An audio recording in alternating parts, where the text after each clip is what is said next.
Claude Porcella, correspondant de Midi 1, est en direct de Washington. Bonsoir. Bonsoir. Alors, 150 ans que ça n'était pas arrivé, comment interpréter la non-présence de Donald Trump à la prestation de serment de son successeur ? Écoutez, c'était un peu difficile pour lui d'assister à la prestation de Joe Biden, étant donné qu'il n'a jamais reconnu qu'il avait été élu. Ceci dit, dans le passé, cela s'est déjà produit. Le premier avait été John Adams, qui avait été le second président des États-Unis, et il avait été fort fâché, alors qu'il se représentait, d'avoir été battu par Thomas Jefferson. Donc, le jour de la prestation de serment de Jefferson, il était parti à l'aube pour retourner dans son État du Massachusetts. Il y a eu d'autres cas. Andrew Johnson, qui avait été le vice-président d'Abraham Lincoln, avait été l'objet d'un procès en destitution. Il avait été sauvé de la destitution grâce à la voix d'un seul sénateur. Donc, lui aussi avait boudé la prestation de serment de son successeur, le général Grant. Et aujourd'hui, eh bien, Donald Trump, effectivement, ne sera pas là. Il sera, en fait, représenté d'une certaine façon par son vice-président Mike Pence. Alors, Joe Biden veut marquer un contraste aussi net que possible avec Donald Trump, en particulier dans sa manière de faire de la politique.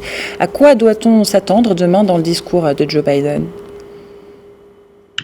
Il va mettre l'accent sur la nécessité de rassembler le peuple américain qui est profondément divisé. Donc, ça sera un appel à l'unité et il va surtout insister là-dessus, plus probablement que sur son programme législatif dont il a déjà pas mal parlé.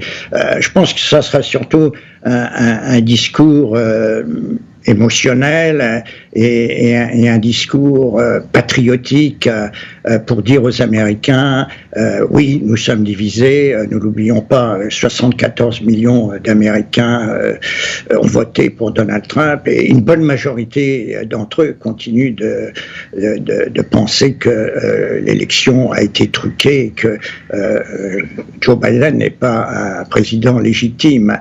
Donc ça va être difficile pour lui de ramener ces gens à contribuer à la réalisation de son programme. Mais un message donc essentiellement centré sur l'unité du pays. Alors, à moins de 24 heures de cette cérémonie d'investiture, la capitale fédérale a des allures, on l'a vu, de camp retranché. Alors, vous qui êtes sur place, que savez-vous du dispositif sécuritaire qui est prévu demain ? Oui, c'est énorme, c'est une chose à laquelle je n'ai jamais assisté.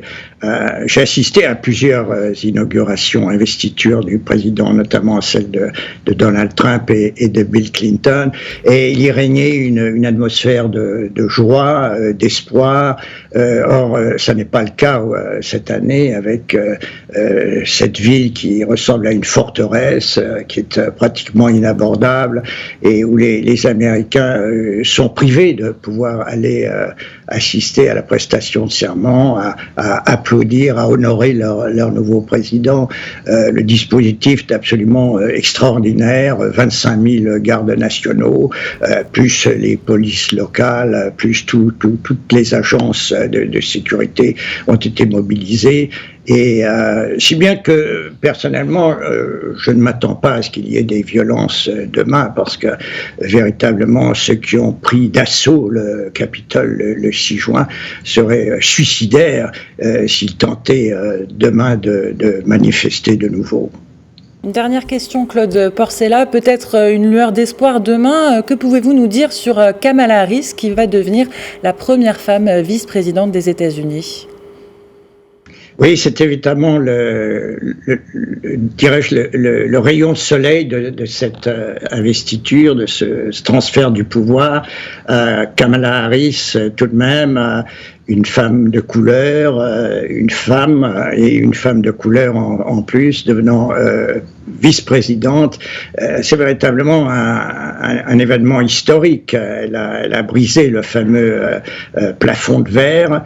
Et elle est extrêmement charismatique. Elle va obtenir le soutien de toutes les minorités, bien entendu. Nous n'oublions pas, dans une dizaine d'années, une trentaine d'années au maximum, les minorités seront la majorité aux États-Unis. Il y aura plus de représentants des minorités que de blancs. Donc, elle porte l'espoir de cette future majorité en elle. Et évidemment, elle a de bonnes chances d'être candidate en 2024 si Joe Biden décide de se retirer en vue de son âge. Et dans ce cas, on peut prédire peut-être qu'elle deviendra non seulement la première femme présidente des États-Unis, mais également la première femme représentant les minorités. Merci Claude Porcella, correspondant de Média en direct de Washington. Merci à vous.